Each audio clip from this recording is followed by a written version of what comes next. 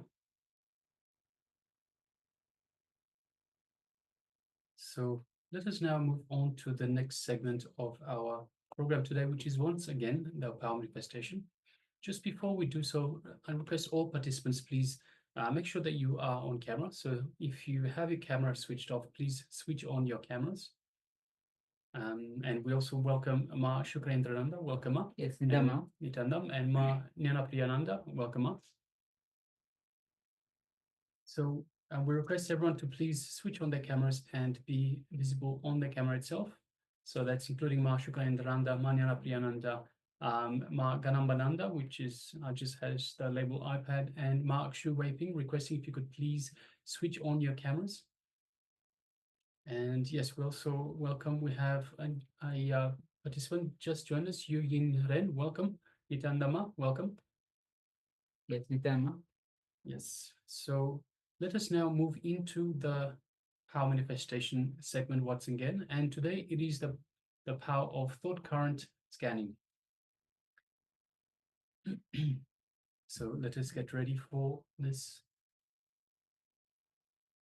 Yes.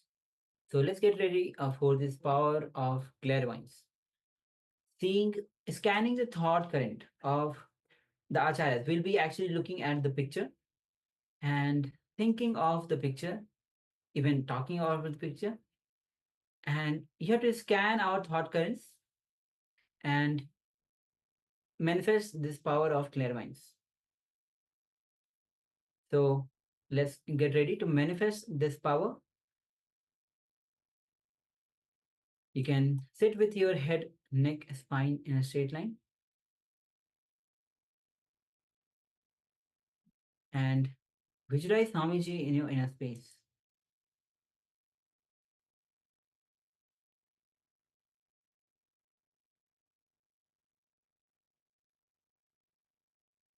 Feel his energy flowing throughout your whole body, filling your inner space. Visualize his love and compassion is flowing throughout your whole body.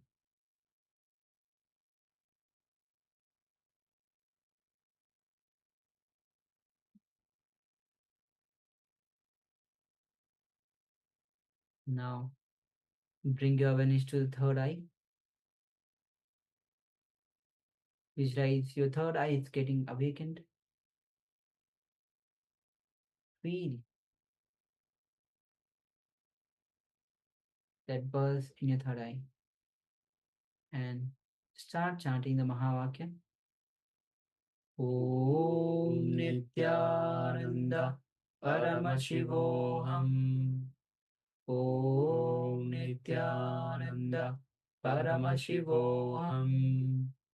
Om Nityananda Paramashivoham. As you keep chanting the Mahavakya and with deep feeling connection with Bhagavan, let's enter into this manifestation. Start scanning the thought current of the Acharya, we both, as we are looking into an image. Let's begin. Paramashivoham Om Nityananda Paramashivoham Om Nityananda Paramashivoham Om Nityananda Paramashivoham Om Nityananda Paramashivoham Om Nityananda Paramashivoham Om Nityananda Paramashivoham Om Nityananda Paramashivoham Om Nityananda Paramashivoham